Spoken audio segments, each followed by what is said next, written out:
പർവ്വതത്തിന്റെ ഒരു മലയുടെ ഒരു കുന്നിന്റെ അറ്റം മനസ്സിലായോ? അരികെ എന്നൊക്കെ പറയില്ലേ, അതാണ് ഹറഫ് എന്ന പദം. തീർച്ചയായിട്ടും അറ്റത്ത് നിന്നുകൊണ്ട് അല്ലാഹുവിനെ ആരാധിക്കുന്ന ചില ആളുകളുണ്ട്.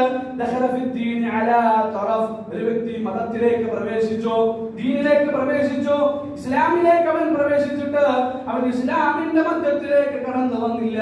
അവൻ ഇസ്ലാമിന്റെ ചാരത്താണുള്ളത്, അവൻ ഇസ്ലാമിന്റെ ഉള്ളിലേക്ക് കടന്നു വന്നിട്ടില്ല. അവൻ ഇസ്ലാമിന്റെ അറ്റത്താണ് കിടക്കുന്നത്.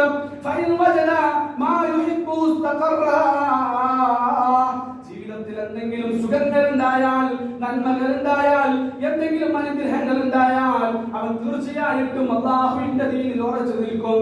അതല്ല, ജീവിതത്തിൽ എന്തെങ്കിലും പ്രതിസന്ധി പ്രയാസങ്ങൾ ഉണ്ടായി കഴിഞ്ഞാൽ അല്ലാഹു സുബ്ഹാനഹു വ തആല പഠിപ്പിക്കുകയാണ്, ഫഇന്ന സാബഹു വഖൈറുൻ തുമഅന്നമി വഇന്ന സാബതു ഫിത്നതുൻ ഖലബ അലാ വജ്ഹി. ഫിത്നതുൻ ഖലബ അലാ വജ്ഹി എന്ന് പറഞ്ഞാൽ പണ്ഡിതന്മാർ കൃത്യമായിട്ട് മറുപടി നൽകുകയാണ്, തഫ്സീർ നൽകുകയാണ്.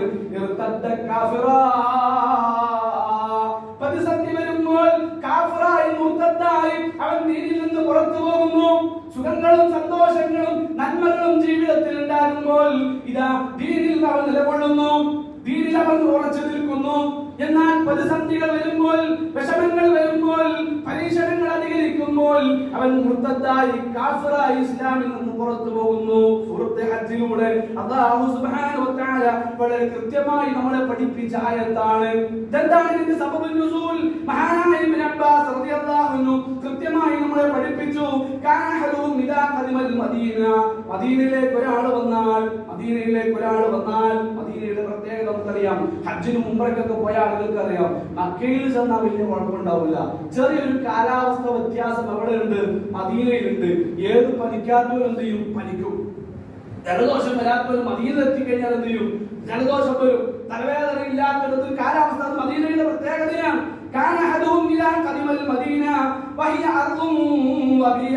ഇബ്നു അബ്ബാസ് റളിയല്ലാഹു അൻഹു പറയുകയാണ്, മറ്റുള്ള നാടുകൾ പോലെയല്ല, ചെറിയൊരു കാലാവസ്ഥ വ്യത്യാസമുള്ള ഒരു നാടാണ് മദീന എന്നുള്ളത്. അതുകൊണ്ട് അവിടെ വന്നാൽ അസുഖങ്ങൾ വരാൻ സാധ്യതകളുണ്ട്. എന്നാൽ ഒരാൾക്ക് അവിടെ